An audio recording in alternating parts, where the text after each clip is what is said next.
क्या आपने कभी सोचा है, जहां भारत की अधिकांश नदियां पूर्व की ओर बहती हैं, वहीं नर्मदा अकेली पश्चिम की ओर क्यों बहती है? कहा जाता है कि अंधकासुर राक्षस का वध करने के बाद भगवान शिव बहुत थक गए थे और अमरकंटक की पहाड़ियों पर विश्राम कर रहे थे। भगवान शिव के माथे से गिरे पसीने की बूंदों से एक अत्यंत सुंदर कन्या का जन्म हुआ। चूंकि उन्होंने शिव के मन को नर्म सुख प्रदान किया, इसलिए शिव ने उनका नाम नर्मदा रखा। शिव ने उन्हें आशीर्वाद दिया कि प्रलय के समय भी उनका अस्तित्व समाप्त नहीं होगा। नर्मदा का विवाह प्रेम था, लेकिन विवाह से पहले नर्मदा के मन में अपने होने वाले पति को देखने की इच्छा हुई। नर्मदा ने अपनी प्रिय सखी और दासी जुहिला को अपना संदेश और उपहार लेकर सोनभद्र के पास भेजा। साथ ही उन्होंने जुहिला को अपने आभूषण भी पहना दिए ताकि वो राजकुमारी जैसी लगे। जब सोनभद्र ने जुहिला को सजे धजे रूप में देखा तो वे उसे ही नर्मदा समझ बैठे और उसके सौंदर्य पर मोहित हो गए।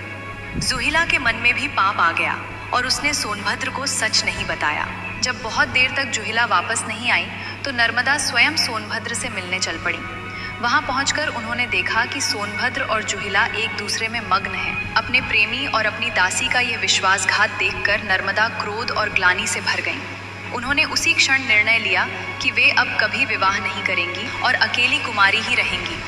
नर्मदा ने अपना रास्ता बदल लिया और सोनभद्र, जो पूर्व की ओर बहते हैं, उसके विपरीत पश्चिम की ओर मुड़ गईं। यही कारण है कि भारत की अधिकांश नदियां पूर्व की ओर बहती हैं, लेकिन नर्मदा पश्चिम की ओर बहती हैं।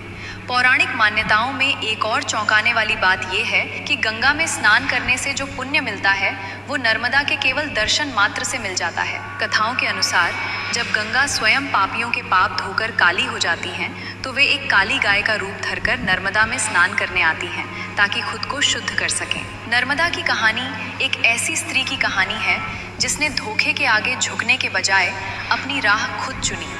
आज भी नर्मदा का उल्टा बहना उनके उसी स्वाभिमान और क्रोध का प्रतीक माना जाता है। धोखा रिश्ते तोड़ सकता है, लेकिन नर्मदा ने अपनी पूरी दिशा ही बदल दी। शायद यही कारण है कि आज भी उन्हें स्वाभिमान की नदी कहा जाता है।